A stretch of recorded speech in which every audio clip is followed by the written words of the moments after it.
it does. Okay. I'm just going to make sure this is actually going out. You know, Unirock said, hey, you guys just start talking as soon as the stream goes up. But I still have to test it to make sure we're okay. The chat is off, everyone, so that you know I'll turn it on a little bit later because I don't want to really intrude on what Ron and Jody have to say. And I guess I better start with the introductions. Of course, I'm Roy Potter, and this is the live stream version of the Potter Expositor.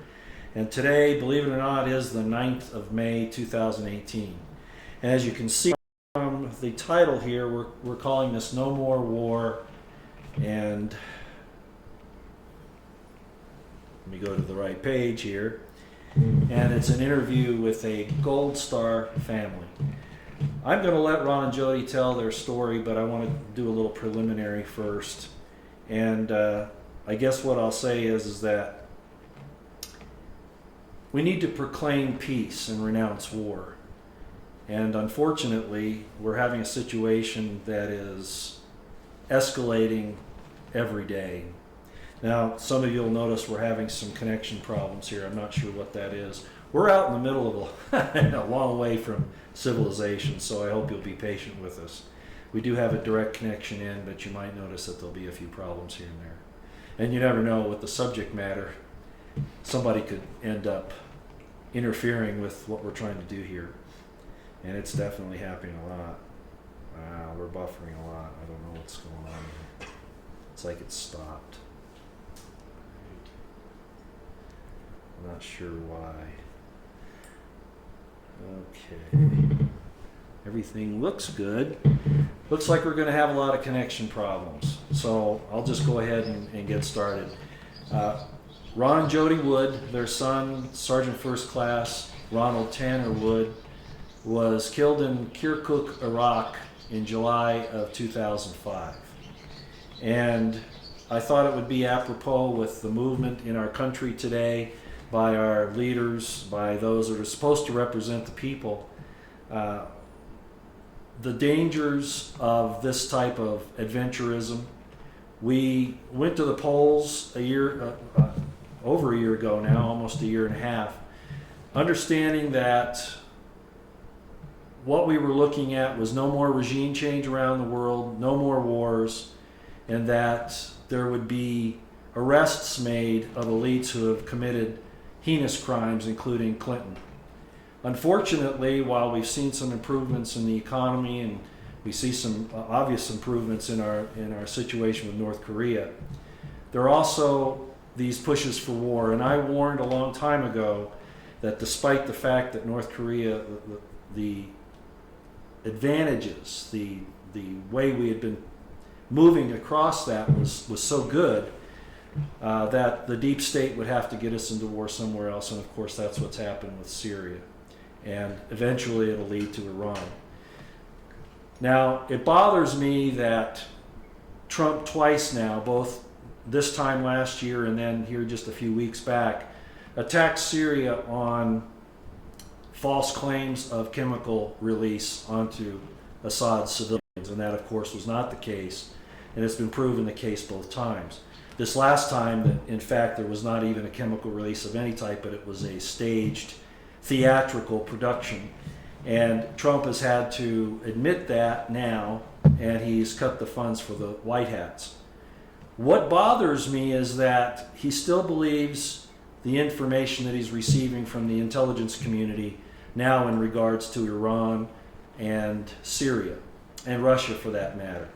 It seems to me that Saudi Arabia has committed more heinous crimes as a country than Iran has. Iran has reacted really to our intervention since 1953 with the overthrow of Mossadegh, the democratically elected president. And it's proceeded now to where really they're in a defensive mode, and all we do is keep provoking them. And I'm just going to say it that way. I don't like the Mullah regime, absolutely not.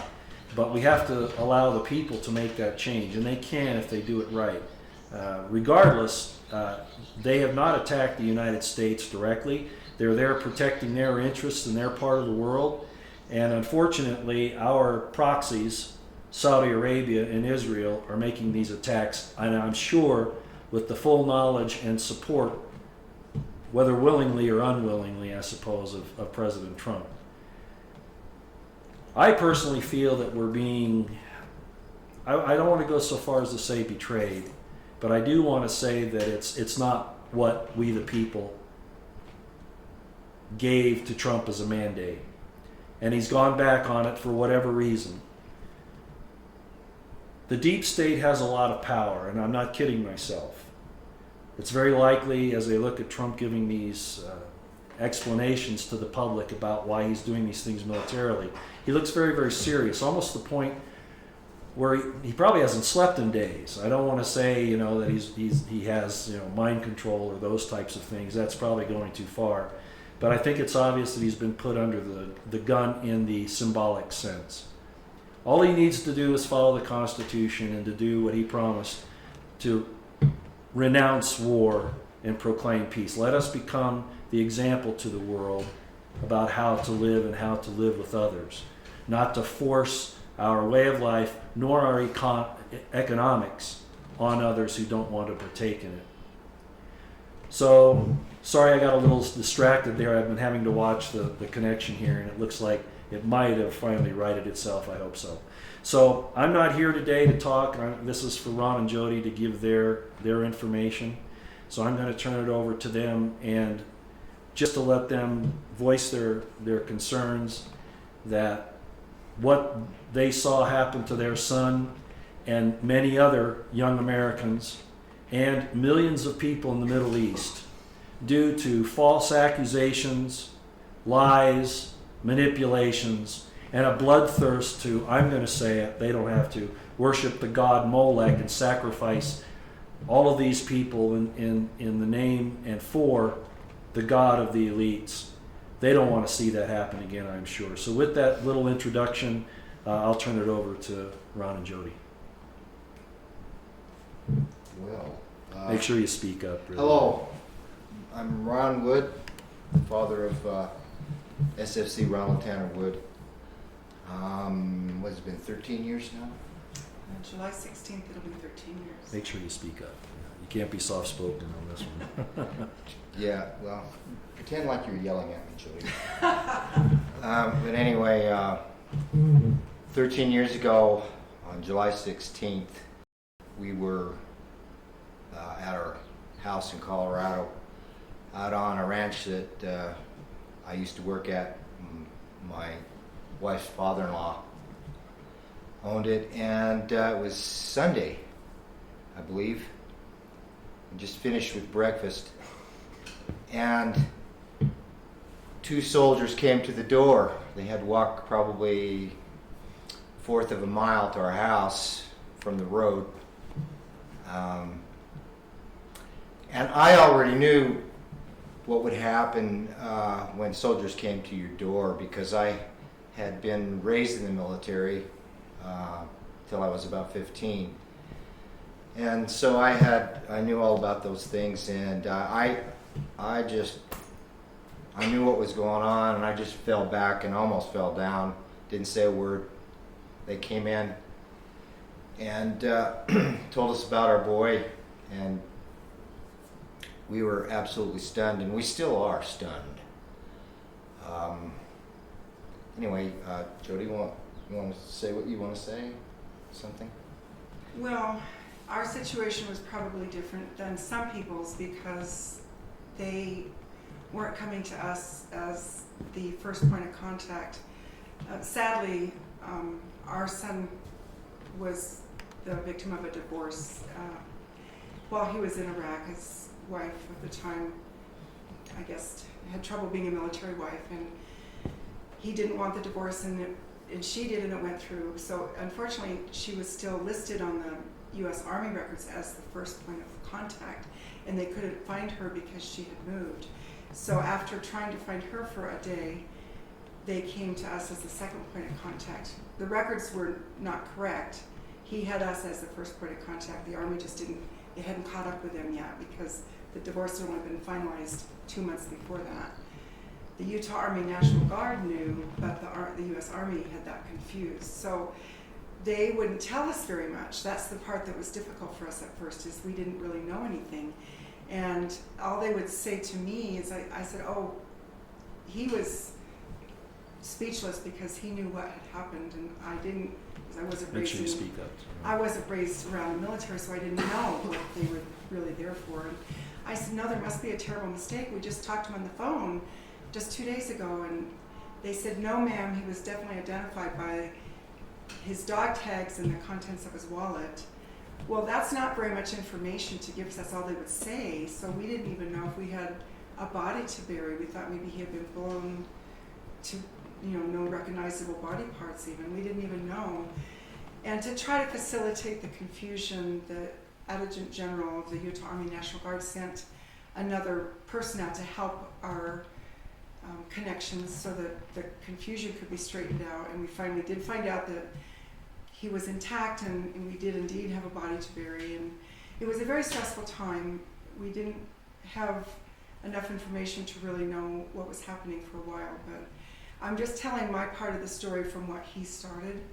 But they did fly his body into a nearby city and back to where he had the funeral. And we'll tell more in a moment, but I'm going to stop my part of the story at that point and let Ron talk some more, and then I'll talk some more later.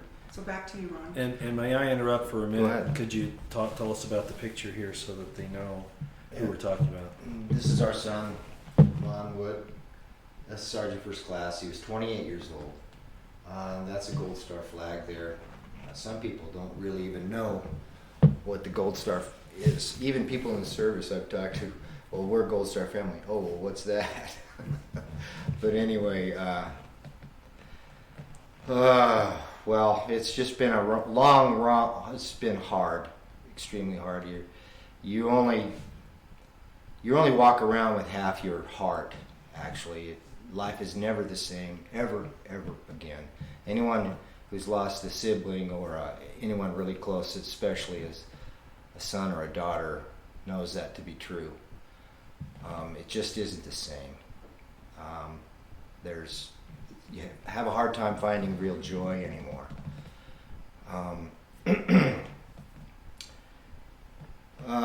Ronnie was he was a peaceful person, actually.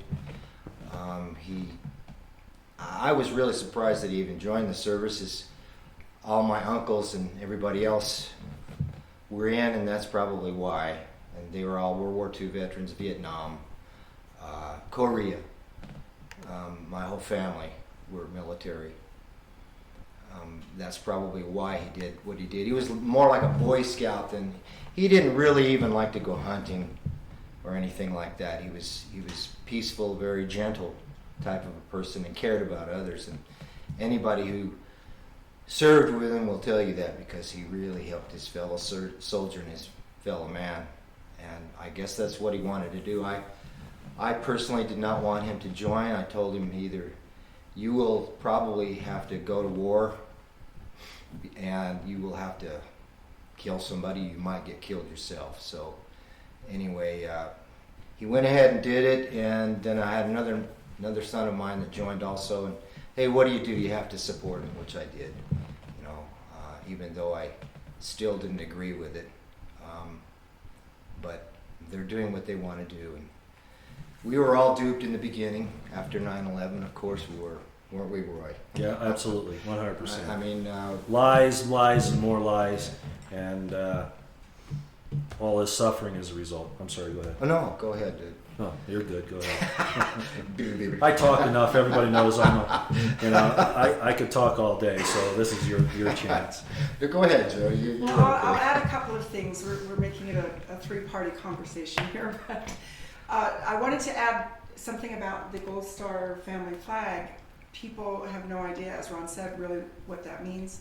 But in World War II, because that was before the modern communications as we have today, when family members were killed in the war, this was put in the window to show the world or the neighborhood that that family member had died in battle. And that's where it started. So that's the Gold Star family flag. And we have this on our license plates. And anyway, that's the significance for people that don't know that story. Another thing I want to add is that Ron's father was a Sergeant First Class Dwayne Gibson Wood in the Army, and my father, Sergeant James McNeil Winchester Like, was a sergeant in the Army. So that also influenced our son, Ronnie, we call him Ronnie, to join. And Ronnie's brother that joined, that Ron mentioned, that's Nathan Stoutwood. He's our son that's 15 months younger than Ronnie, and he was in the Utah Army National Guard also. And he served a full 7 years. So those are the things I kind of wanted to add to what Ron had said earlier. And it is difficult to accept the loss of a child. It's different. People say, oh, I understand how you feel. I lost my grandmother. I understand how you feel. I lost my brother, or I lost my mom. Well, you know, those things are hard to take, and I understand all that, but there's nothing as painful as having to bury your children. Your children are supposed to bury you. You are to bury your children. I'm going to ask you to do me a little favor here. Can you both scoot this way just a little bit? I want to make sure you're in the camera. I'm sorry to hurt your emotional moment there. I just want everybody to. It just comes out. No, of course. If you didn't, then that would be a problem. Okay, so don't worry. It's bad enough when you lose a soldier in the process of actually defending the country, actually defending your neighbors, your families, your loved ones, your friends, and even people you don't know when you're actually defending them. But when you're being used to further the interests of banks, corporations, and nefarious parts of the New World Order, then it hurts even more. And you realize that the sacrifices that have been made, and this is going to make people very angry. It's been made in vain, ladies and gentlemen, and we're continuing down that same path again. And as I've said, this time they're going to want to take your daughters. I'm purposely trying to make an issue here because we don't want to go down this road, President Trump. We've been down this road and you promised we wouldn't go down this road again. Regime change and foreign wars for the banks and I'm going to say it, for the partnership of Israel and Saudi Arabia. And you know what that is. Yes, go after ISIS, but, you know, we have enemies in this country, President Trump, and you promised to go after them and to arrest them and to put them away. The same people that are responsible for the loss of their son. Are you going to allow this to happen again because you refuse to go after these criminals in our country?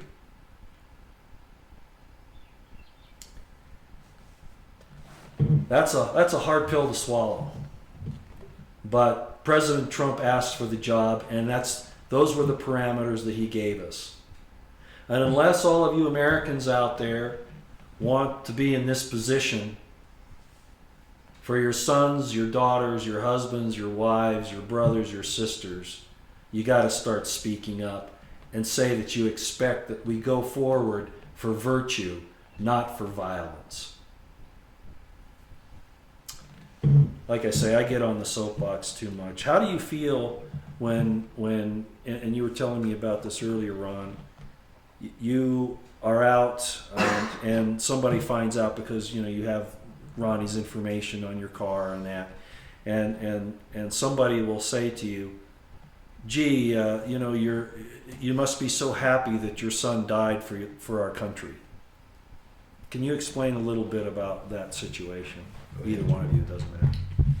That happened to me just last week, and so it's sort of fresh in my mind, and it's happened a lot to us through the years. However, let me pause for one moment and say thank you to all of you out there who have honored our son, Sergeant First Class Ronald Tanner Wood, and all the other military personnel, men and women of all branches of the military who have fallen in the line of duty, and honored them and paid tribute to them, and thank you for that. I do appreciate that, and there are many, many, many kind souls that have done that for us and others in the past through the 13 years of our loss. But there are still people out there who don't see the big picture, and they honestly do say things similar to what Roy just said. They'll see the magnets, or you'll notice that Ron and I wear Ronnie's dog tags and picture. They'll say things like, "Oh, you have a son in the service or whatever," and they don't see that the magnets say KIA, which means killed in action. They don't understand until we maybe explain it, and then they'll say exactly what Roy said. Well, isn't that wonderful that he could die a hero for our country? Well, that may have been true in some past years when we really were defending our soil, but in the more recent experiences that we've been discussing and that Roy has talked about through the years, that isn't what's happening. And the soldiers that were killed were not killed for the same purpose of defending our freedom or defending our soil as once was. So it isn't a very comforting thing for somebody to say that to me.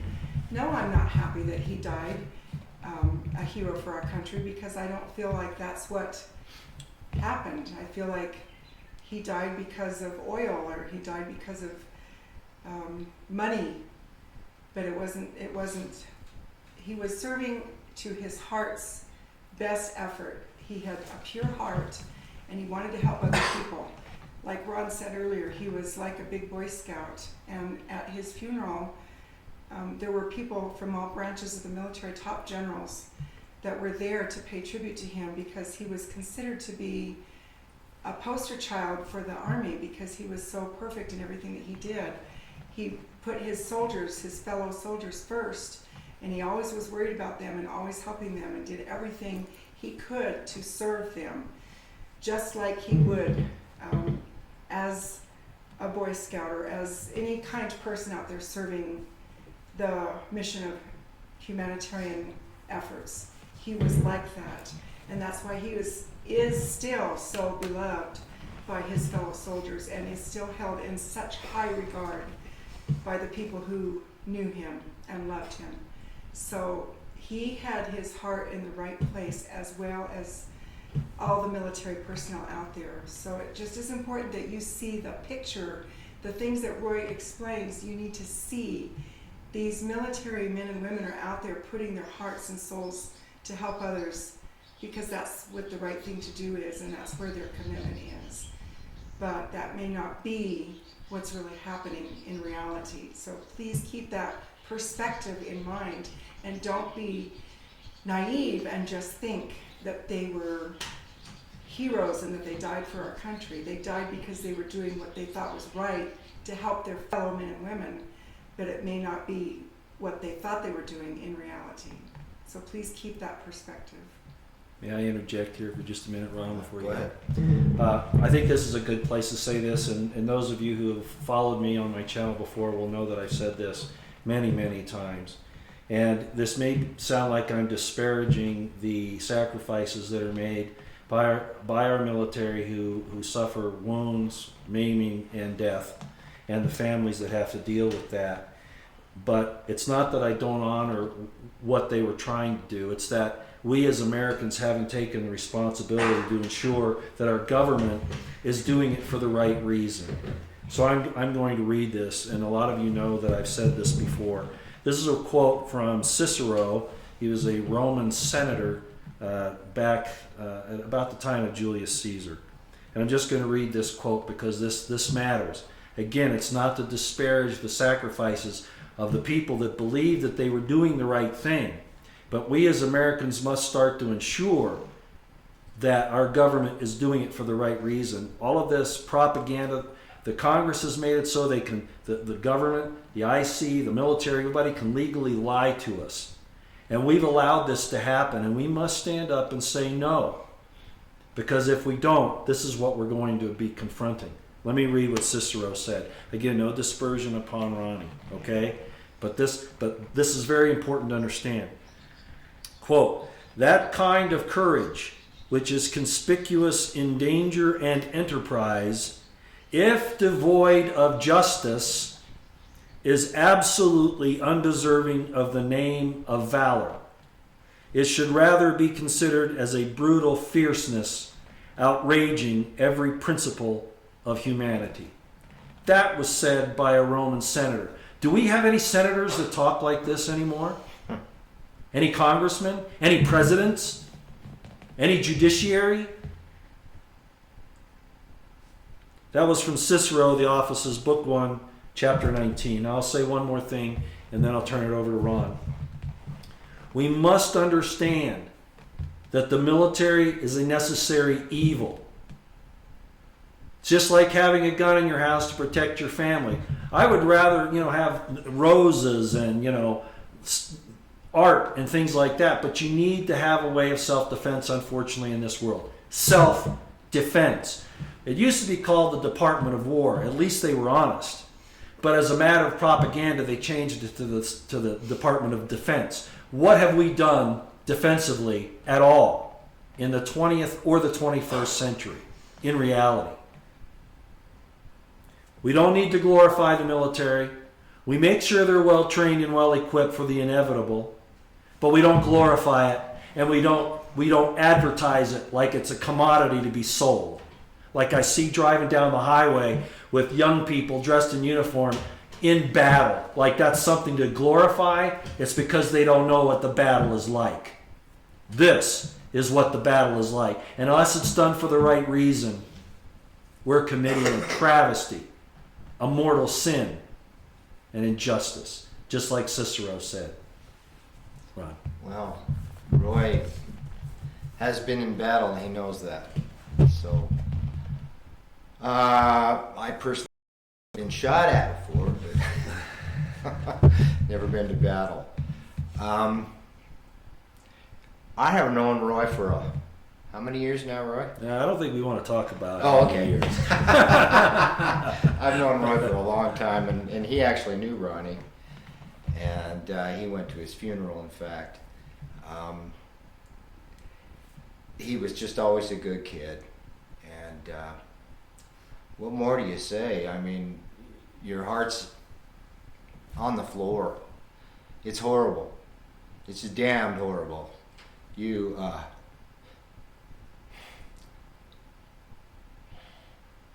never get over it, ever. And when you see your beautiful son, your firstborn son, come home in a coffin,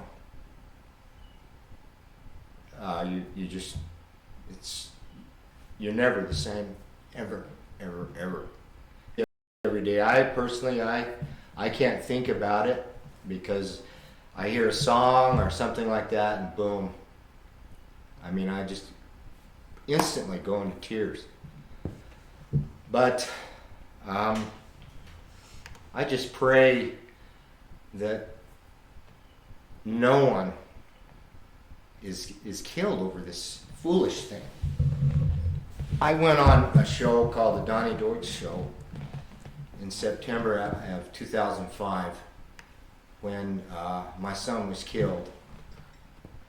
And I was a father. They had two fathers there. I was one, and we had another guy. His son was killed. He was a Marine.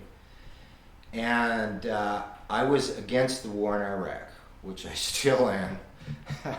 And this other father was supposed to be pro war, but actually he wasn't.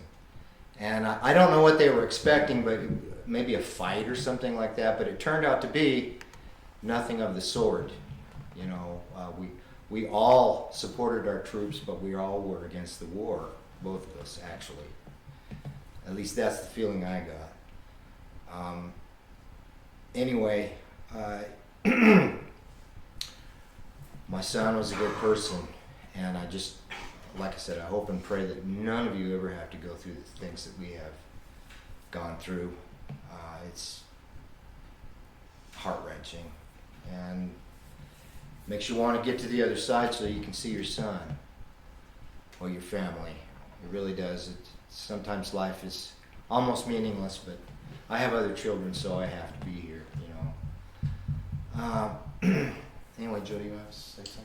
Yes, I'd like to give some advice to those of you who wonder how to approach a family who has lost a son or daughter or brother or sister or father or mother or wife or husband or any other relative in war like this.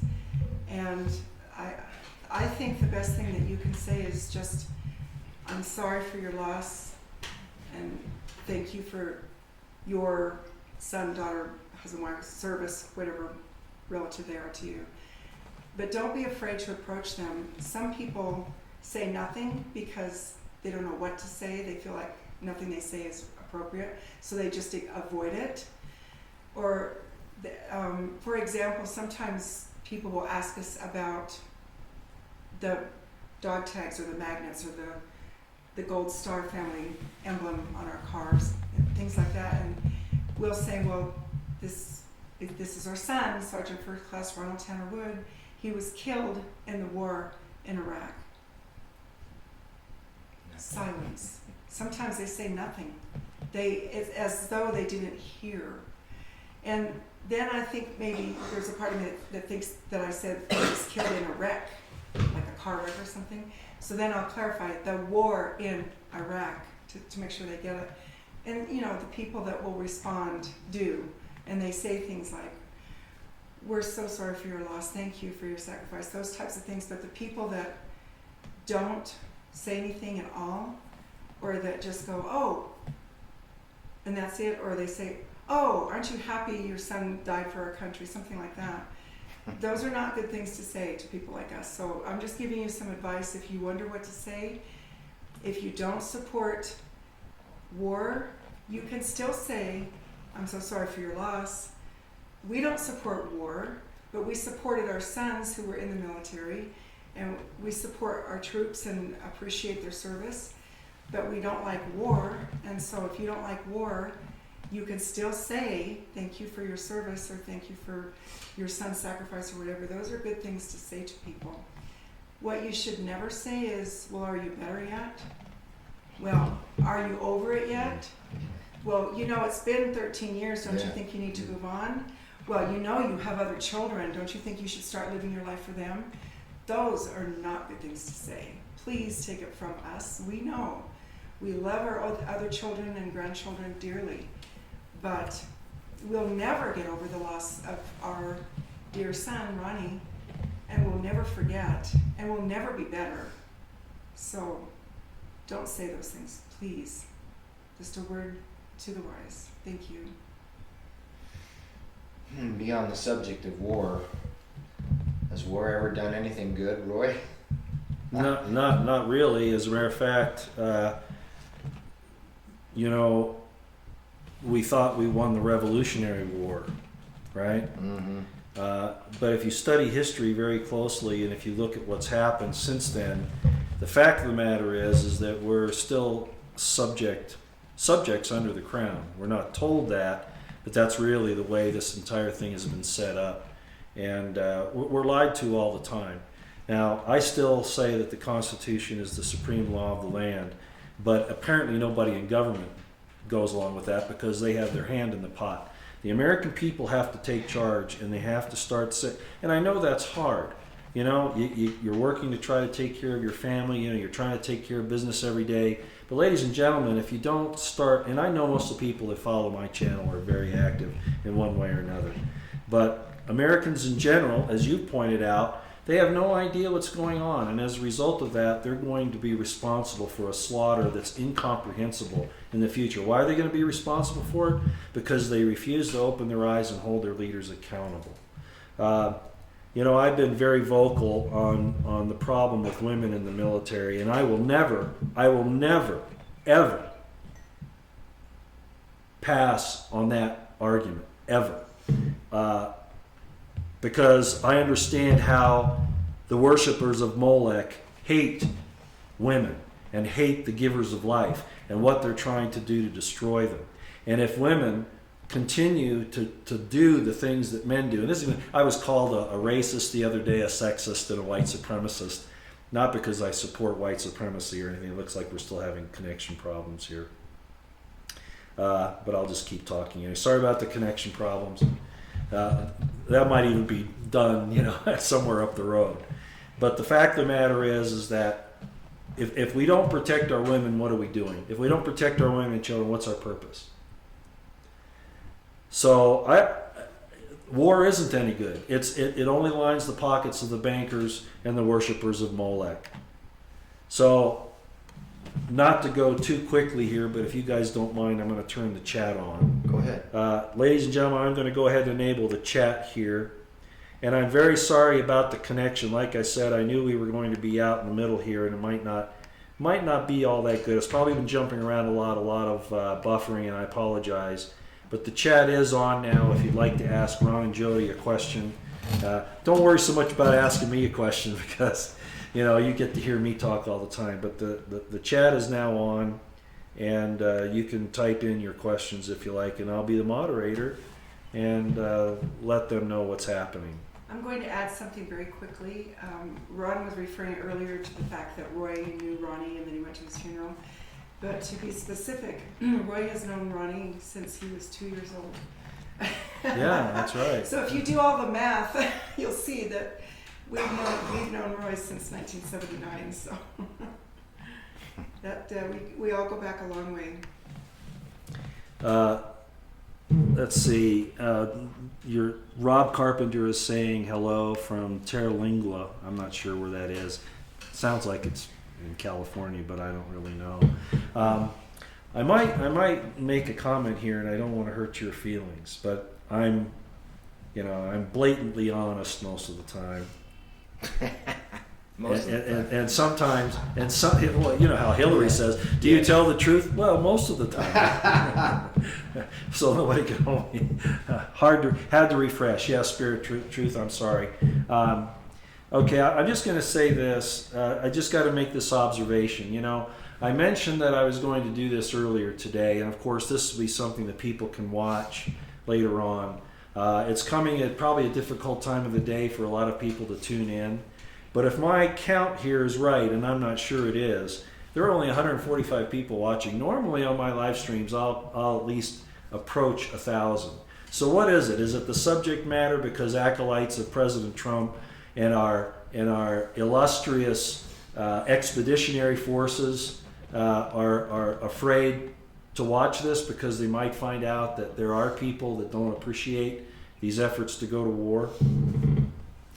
How can we wake up the brainwashed? Ghost of a Dog. If you want to answer any of these questions, please jump in. Ghost of a Dog says, how can we wake up the brainwashed? Now, a lot of people are saying, bless you, thank you, God bless you and your family. Detergent. Detergent, yeah. Oh, well, the kids are eating Tide Pods. There you go. There's nothing wrong with a clean brain. We had a common friend once that said, there's nothing wrong with brainwashing because there's nothing wrong with having a clean brain. And all right. Thank you all for your comments. That those of you that said, bless you, thank you. We appreciate your support and for saying hello to us. Thank you. Let's see. Most of these aren't questions. They're just comments. I'm going to read Megan Kelly's because... Why do you have a name like that? If that's your real name, great, but I have a feeling it isn't. Divine Plan Chart, the event, announcement arrests, disclosure, pole shift, global evacuation, new earth, 1,000-year reign of Jesus on earth with our 1,000-year body. Well, I would hope so, but a lot of promises have been made, a lot of discussions have been done, especially about this arrest thing. I know where you're coming from on that, and I really don't want to go there here, but I had a discussion with a board owner about this very thing, and he talks about a revelation being made later in this year. That's all I'll say about it at this point because I don't want to get dragged off into that argument. I'll cover that on another live stream later. No more war. That comes from ex-con. Sean Hammond, God bless you all. Constant Klostermeyer, Ron and Jody, what are your comments on what is going on in the Middle East today? Great question, Constance. So let me read that to you again. Ron and Jody, what are your comments on what is going on in the Middle East today? Bring them all home. That's my comments. I've said that a million times. What are we doing there? Can anybody tell me that? Can you tell me that, Roy? Yeah, we're stealing land, we're stealing resources, exactly. We're killing brown people, yeah, that's what we're doing. Bring them home. Yeah. I mean, protect us. Absolutely, I'm 100% in support of that. we need to bring our men and women in uniform home. Bobby Joe Jackson says, blessings to your family and thank you for the ultimate sacrifice. Ronald will be remembered always. God bless Thank you. Thank you. Thank you. Some of these I won't go to because they're way out. I appreciate the humor, but really this isn't the time for it. JN14 says, thank you for your courage. What do we tell our sons and daughters who are... Very good question. Let me read this again. JN14, thank you for saying this, especially our daughters. They have no idea what they're putting themselves in for and how they're going to be abused. Thank you for your courage. What do we tell our sons and daughters who are considering serving? Wow. Some people apparently just have to do that because they have some type of a duty roster in their hearts.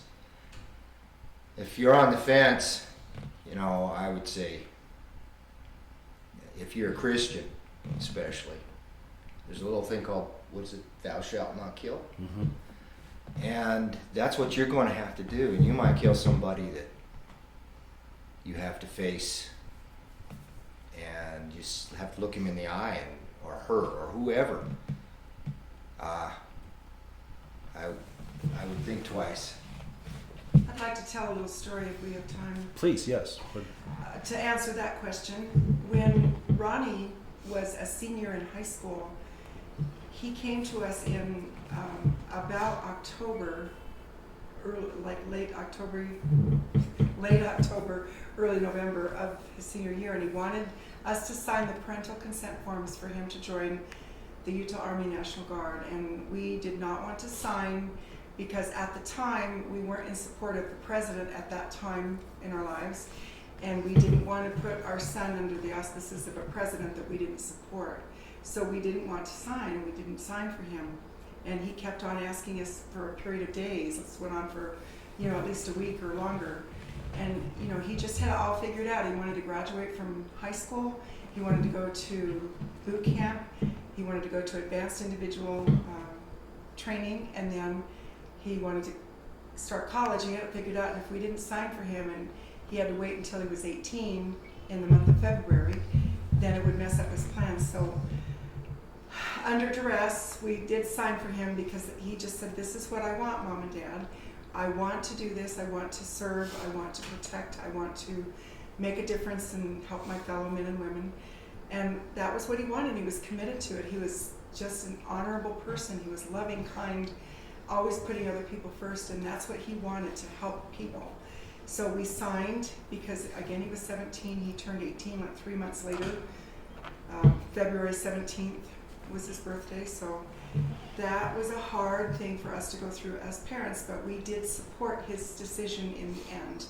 We tried really hard to talk him out of it because of our political viewpoints, but in the end, we honored his choice and we supported him. And his younger brother, Nathan, did the same thing, joined the National Guard and served, and we supported him. So you need to look at it in that perspective. You can't talk someone out of something if that's what they have decided they want to do and they're committed to it. And you have to support them because that's their decision and they need your support and they need your love. You can't turn against them because they chose that. So that's our story. We supported our sons who made that decision, even though it wasn't what we had hoped for them, but we did support them and continued to support their fellow soldiers. And we still stay in touch with the soldiers that served with Ronnie. We're in touch with them almost every day in some way.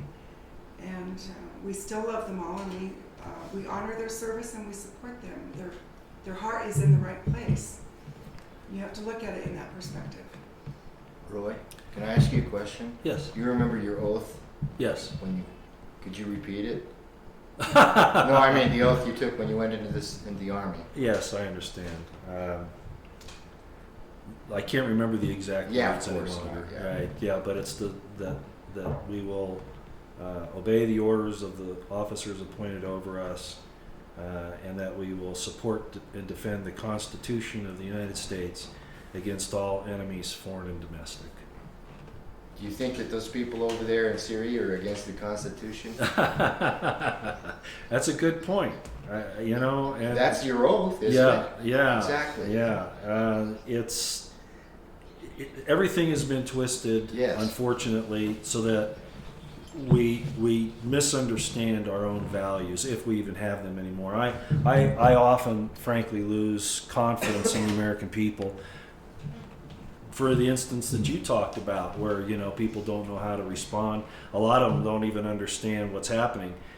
We spend our time in front of the television set, which has really poisoned our minds. It's been used as the propaganda tool, and now, of course, these devices here are doing even worse. But no, the fact of the matter is, and I'm going to say this too, and it's probably going to get some people upset. We have a lady that is being considered for CIA director, and a lot of people brought up the situation that she maybe had done some things that were inappropriate, and her answer was that those things were done primarily by people above her, that the people above her left who had ordered those things, and so somehow we were supposed to think that absolved her of any responsibility. And all I'll say to that is that's all I hear anymore, is excuses for violating your oath, for violating moral principle because somebody else told you that it was okay or that you must do it. Anyway, that's another subject, but I see that all the time, and there's another example. Frankly, the oath that they take in the CIA, I don't know what it is, but I'd be willing to bet it's not the one that I took. Okay. Me is with Yeah, I bet. There's a question here that is kind of off the subject, but I think it's kind of interesting. Ringo Hayes says, "Should Texas secede, and would you stand with them?" Ringo, you from Texas? That would be my guess. But anyway, I suppose that's a question for them. So, should Texas secede, and would you stand with them if they did so? Sorry to put you on the spot.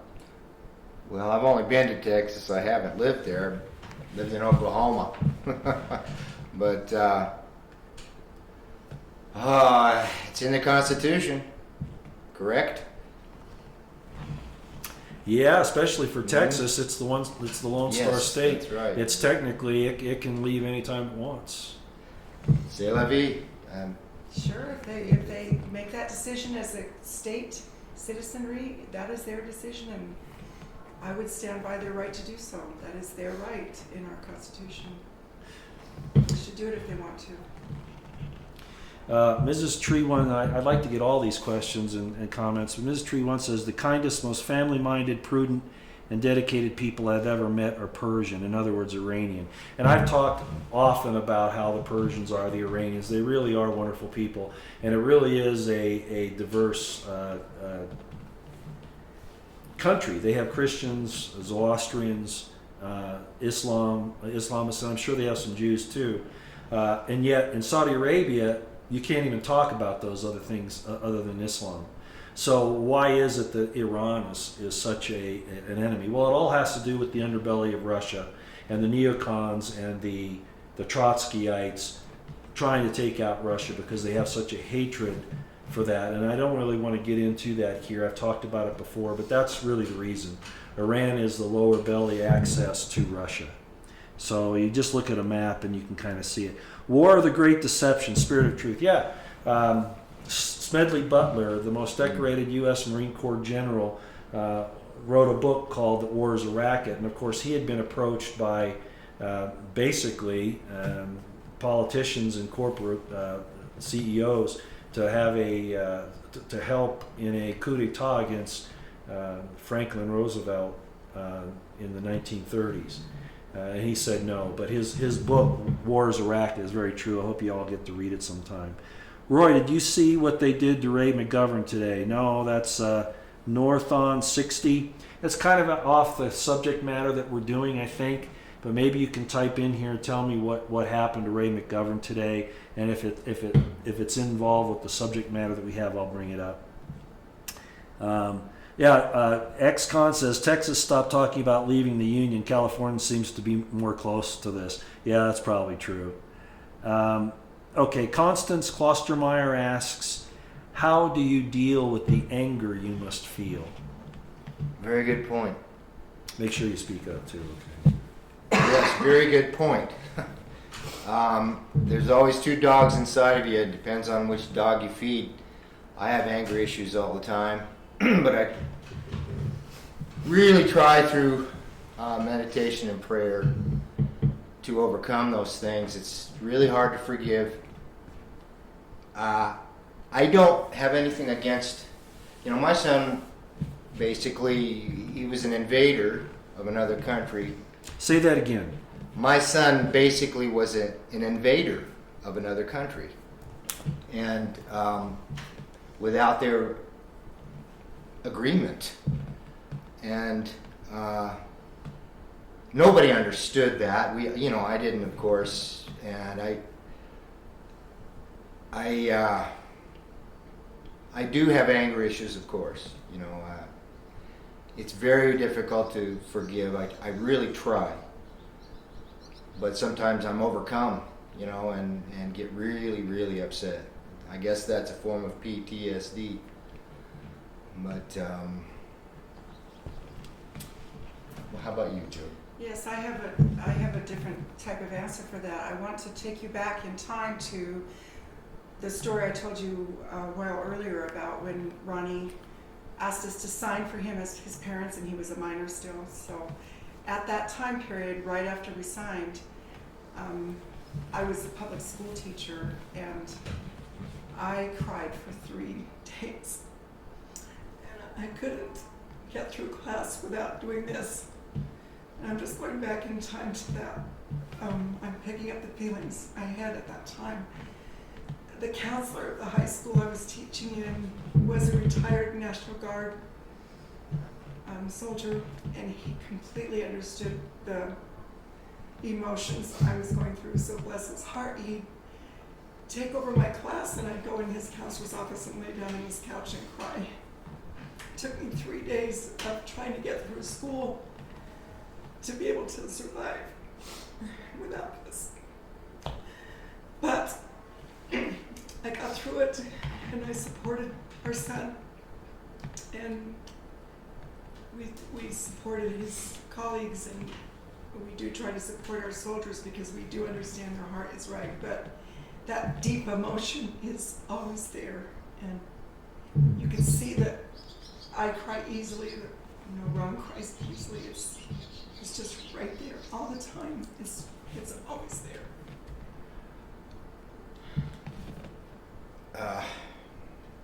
I was going to clarify what I said. So I don't have really an issue with the things that happened in Iraq. I have an issue with the people that started this whole stupid thing. That's a good point. I mean, that's who I have an issue with. Their sons weren't over there.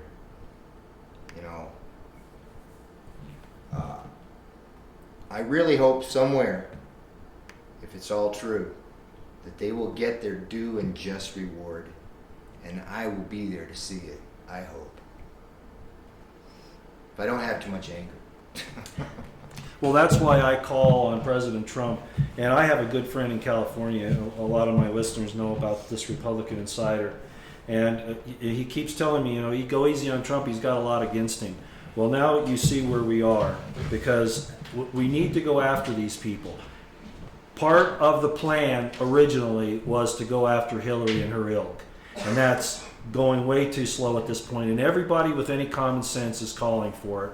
And they are the ones that are responsible for what's happened here and what's happened around the world. The slaughter of our brothers and sisters of all races, colors, creeds, religions, socioeconomic classes, etc.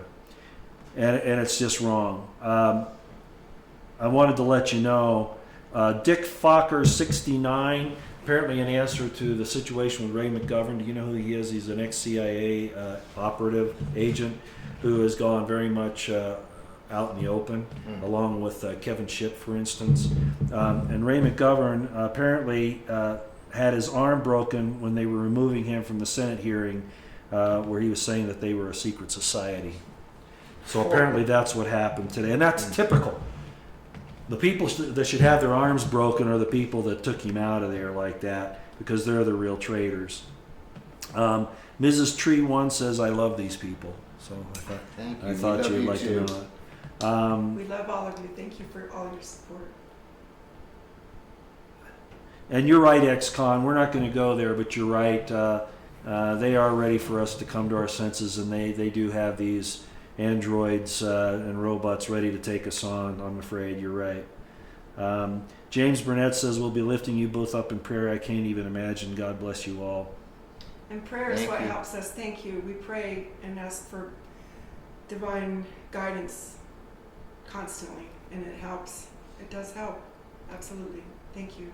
Okay, getting back on the subject that was asked earlier, Spirit of Truth is saying, Spirit of Truth 1, have you thought about passing out brochures encouraging other kids not to join? Some kids go in for the free training benefits thinking it's not going to be bad for them. That's the hook, of course. That's the lie. I'm going to answer that question, and you guys can. I realize, as I said, the importance of the military. It is a necessary evil. It's used for and by evil in our present circumstances. So honestly, I do not encourage anybody to go in the military, and I never will again. Not until President Trump arrests Hillary, Clapper, Brennan, Comey, etc., right on down the line. When that happens, I'll say, maybe the Republic now is worth defending. Until then, no. Your comments. It's very good. Well, in this age of information, I wouldn't go out and I won't solicit anybody for what they want to do. Some people just got to learn for themselves. You know what I mean? I hate to see that, but it's sad that these kids have to go out and put their lives on the line and have to level a gun off at somebody else. They don't even know. They don't even know why they're there. Most of these guys.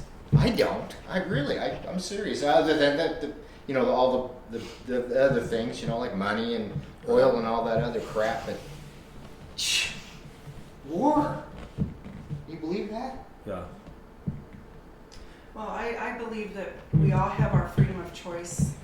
We have free agency to make the decisions that we feel are correct, and that's why we supported our son, even though we didn't want him to join under the auspices of that president at that time, and we felt very sorrowful. Obviously, I've already told my story about that, but we honored his freedom of choice. We honored his decision because that's what he chose to do, and we supported him.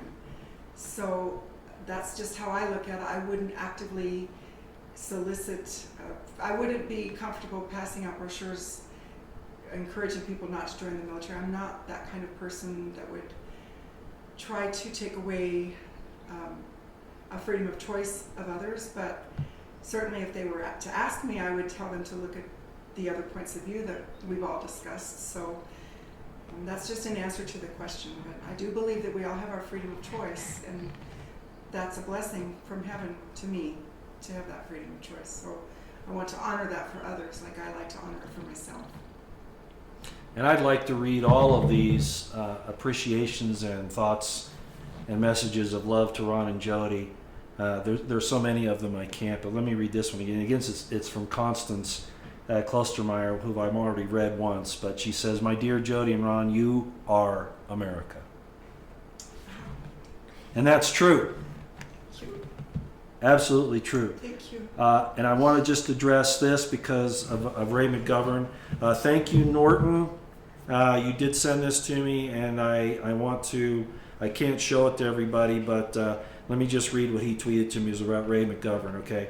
Former 27-year CIA officer Ray McGovern just protested at the Senate confirmation hearing for torturer Gina Haspel. That's the woman who's being considered. Again, why Trump selects these people, I have no idea. And I know Lieutenant Colonel Anthony Schaefer has stuck up for her, as others have, but Police responded by violently brutalizing the 78-year-old whistleblower, throwing him to the ground and dislocating his arm, and I have the video of it right here.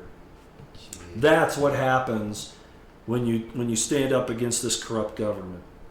And I saw it at Bundy Ranch, and I've seen it in other places, including overseas. This one's very important because I know that there's somebody watching that would like you to address this, and if you don't want to, I understand. Sure. Okay. We've talked about it before, and I don't know how much detail you want to get into. This is going to be a little esoteric, a little etheric, but I think it's important because I think love transcends time and space. It says, your son was so, this is from Jaded Optimist, your son was so handsome. He is an angel watching over you. And then Electrical Noises says, your son is watching over you. You know that I did a video for a lady who lost her son last summer.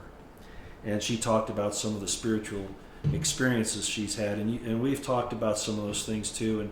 And I don't know how much you'd want to get into, but have you had an experience with your departed son in any way that you would care to talk about? Sure, I'll start. I like to talk about this a lot. In fact, it's a very favorite subject of mine. When our family gathered after we learned about the death of Ronnie, we had, Nathan was in a different state. Cody was driving from a different state back to our place in Colorado where we were at that time. Anyway, we didn't want to tell anybody over the telephone if we could help it. We had to tell Nathan over the telephone because he was so far away. But we didn't want to tell Cody while he was driving. We didn't want to tell Johnny and Julie until they came to the house. So those three children, Cody, Julie, and Johnny, and Julie's family, we told them in person, and we had to tell Nathan on the phone. We got all of us together, and we had a lot of family prayers. We turned out all the lights and had a candle burning. We had a prayer circle. We're very, not a religious, quote, organized religious kind of family, but we're a very spiritual family. We raised our children that way to be very spiritual and to pray and to depend on divine intervention in our lives. And that's how our whole family has been raised, our relationship with each other. So this is what happened at the time that we were praying. You know how computers, the screen goes black after a while and they go to sleep, and they don't wake up unless you touch the mouse or whatever.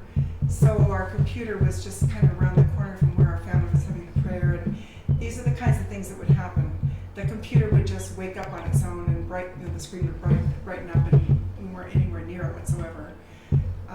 The candle that we had in the prayer circle, just a little, like a normal candle, it would just like shoot up like a high flame, those kinds of things. Cody and Johnny, they're our two youngest sons. They went back to their bedroom in the back part of the house, and they were praying and talking to Ronnie, and they had a glass full of ice, just empty, but just ice in it, no liquid, and the ice popped out of the glass just like popcorn, just like that. Those are just like really quick examples, little things like that. When Ronnie was a baby, one of the things that characterized his personality was that he was like 6 months old or older, but he would hold on to the edge of his crib and he would jump a lot. He was like just a real happy little boy, like jumping like this, bounce, bounce, bounce, bounce, and the crib mattress would bounce, bounce, bounce. So Ronnie would communicate with me at that early time period by, he would bounce the bed when I was lying on it, like where my feet were. The bed would just move like this. And I knew it was Ronnie. I mean, I just knew it was communicating with me. Those are just little things that happened to different members of our family. Strange things happen, like cupboards would just open and glasses would fall out. Not glass glasses, but like plastic glasses. He would just do things to catch our attention to let us know that he was there. And that happened, I mean, those types of events happened in our daughter Julie's house with the children. Some of Julie's children felt the same thing about Ronnie visiting with them, and he loved children. He was never in a position to be able to have his own children, but he absolutely loved his nephews and his niece, and they had some experiences that were similar. So I could go on and on and on, but yes, Ronnie did communicate with us, and yes, Ronnie still does communicate with us, and I feel like I feel like as a teacher, Ronnie helped me plan some of my lessons. Some of my most brilliant lessons were with Ronnie's help. He was considered to be a master teacher in the military. We learned at his funeral from some of the top generals that were there that he made the difference in the lives of 20,000 men and women in uniform that he taught through the classes at Camp Williams that he presented. And he was a master teacher, and I feel like I still learn from him every day. And I talk to him every day. Just in case some people were saying there was tapping on the mic and then the mic moved by itself. I moved the mic. I think our feet were hitting the bottom of the of the stand, and probably that was. It wasn't Ronnie. Yeah, they thought it was. They say, "Well, Ronnie's tapping on the microphone." So I just want to let you know that was probably our fault here. So I wish it were true, and maybe some of it was. I'm not going to say it wasn't, but Could be. I think possibly some of that was due to that situation there. I think Ron was about to say something, though. Oh yes, please. Yeah, Margaret. Ron always liked, he always liked Christmas and he always liked holidays. And the same year after he died, we went to my cousin's house in Cotopaxi, Colorado, to have Thanksgiving dinner with him. And the three boys were there, three of my sons and Julie, of course, with her family, but they were messing around. You know, I think Johnny was asleep on the couch and Nathan was trying to touch his nose or something like that. You know, just being Brothers. young guys, brothers, yeah. And anyway, I was taking pictures of this, you know, with my camera. It was a digital camera back then. It was an old one. Back to it was Ronnie's. And those pictures, you know, I never thought about this, but those pictures were it was all these big, huge, bright yellow lights and weird stuff. You couldn't even see Nathan touching his brother's nose hardly, you know, and it looked like another hand was coming out, you know, and just there wasn't any lights around where I was taking the pictures either. There was no lens flash or whatever they call it, and I didn't know what. I just didn't think about it. And my daughter says, "Hey, Dad, that's Ronnie," and I thought, it really is. You couldn't believe it. It's amazing. I still have those pictures. It's on Jody's Facebook. It was just Ronnie's way of, Yeah. of playing with his brothers. They were just playing pranks on sleeping Johnny, and Ronnie just loved to laugh and have fun. He had a huge belly laugh that everybody just cherished. So, yes, he's. I can vouch for that. Yeah. Absolutely. And the children were raised that way. Noises would be made as they were growing up, and I said, "Don't worry, that's just Aunt Gracie letting us know that she's here." You know, they were raised to be tuned into spiritual manifestations because that was just the way that our family has always been. And Ronnie communicates with us in those ways because that's how he was raised. We just always said, "Oh, don't worry, that's Aunt Gracie, that's Grandpa Pete. Don't even worry, it's no problem. They're just letting us know they're here." So yes, we definitely communicate with Ronnie. And along that same line, I've got to let this one in too. And we're not going to go much longer. I don't want to make the Woods have to go through this much more, but I appreciate everybody's input. One of them here says, do you ever dream of Ronnie or see him in dreams, looking in his eyes?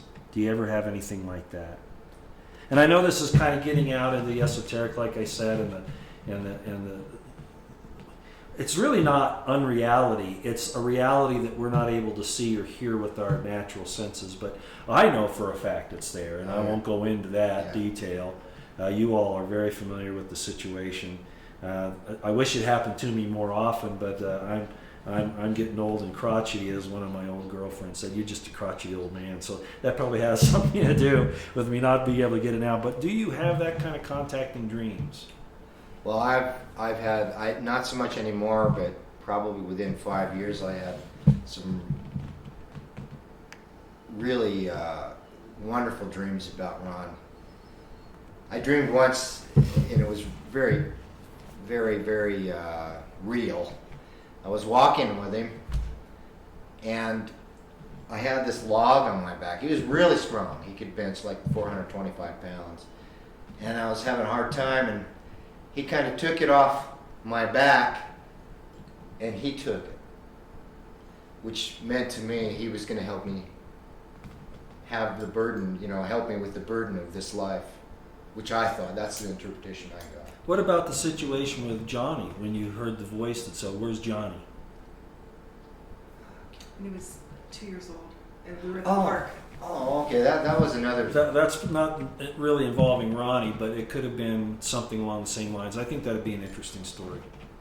Well, we were all at this park in Canyon City, Colorado, and Johnny was just a little boy, and had the whole family around, and there was a playground in the middle of the park and a road that went around the park, and they had the places where you picnicked outside of that, where you had to cross the road to go to the playground. And you know how little kids go, what happens, you're supposed to watch them, and you're talking to somebody, they're gone. Well, I was sitting there, and a voice just whispered in my ear and asked me the question, "Where's Johnny?" I looked up, and I saw a truck coming. This all happened just like this. He's talking to somebody like this. Johnny's looking back at everybody else so he won't be caught running across the road. The voice tells me, "Where's Johnny?" I look up and see that scene instantly. Jump up and ran as fast as I could and screamed out, "Stop!" I had to scream out twice, stop, and the guy stopped this far from Johnny. That's a miracle. That's a real life miracle. It really was. And amongst the three of us, we could tell a lot more stories like that. Then people would know I'm insane. But I don't really care. like I said, insane. well, time and space. Time. Everything is present with God, and we are part of God in a way. And eventually, our eyes will be open outside of this sphere, and we'll see all those. And I often look forward to the day where you call me and say, Yes.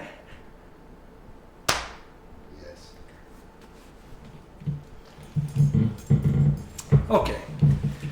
Final words. Well, I'd like to thank all of you for listening in on us.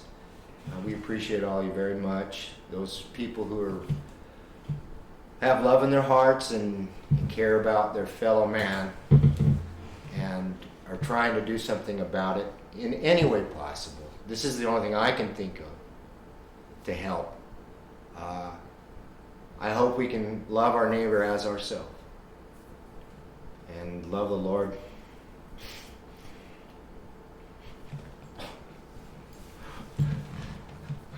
with all our heart, mind, and strength. Go ahead, Jody. Well, I just want to echo that. I think love is a solution, and we just have to love others. Unconditional love is the best way, but that's Very hard for us to do for everything because we're humans and we're weak, but love is the only way that is the solution. And we just have to try to love others. We love each other and help each other the best we can, and love the Lord. I agree with that 100%. We just have to have love for everybody around us and in the heavens. So, and I want to thank you all very much for your support and for listening to us and your comments and your love for us. Thank you to everybody. Thank you. It's been our pleasure to be with you today. Thank you. And thank you, Roy, for inviting us to be your guest. Well, I appreciate it. Thank you. I was hoping that they'd appreciate it, and I'm sure that there are. And this will be forwarded, and a lot of other people will see it, even though we did this at like dinner time and coming home from work and things like that, but I think it worked out pretty good. I'll just end by saying, let's choose virtue, not violence, renounce war, proclaim peace, and don't fall for the wiles of glory. Glory is a fleeting pleasure. Glory is a very fleeting pleasure. And what we really need to do is, as you said, love our fellow man, love God with all our heart, might, mind, and strength, and then love our fellow man as ourselves. And if we do that, I think we have a possibility of traversing this time period right now where there's a divide taking place. A lot of people that listen to me know about that. We're being given an opportunity to select one of two paths. I hope that God will judge some of the individuals involved for their efforts to choose the right path. I hope that it's not going to be an entire condemnation on all of mankind for our failure to choose the right path, because we know that there will be people that will choose the wrong path. They're doing it every day, and I see it in my travels in ways that are really troubling. But I would just leave with you that we do need to love more. It's the only thing that we take with us, as you already know. It's the only thing. You'll take nothing else with you. People aren't things. Okay? That's all we can look forward to the other side, and to the love that we have with them. And Jesus said, I would that you would have life, and that more abundantly. Not less than you have here, but added upon what you have here. That's what that means. And so let's try to ensure that we head down that road. Keep your eyes on the horizon, your ears to the ground. Keep out your situational awareness. There are evil forces at work that want to destroy large numbers of our brothers and sisters.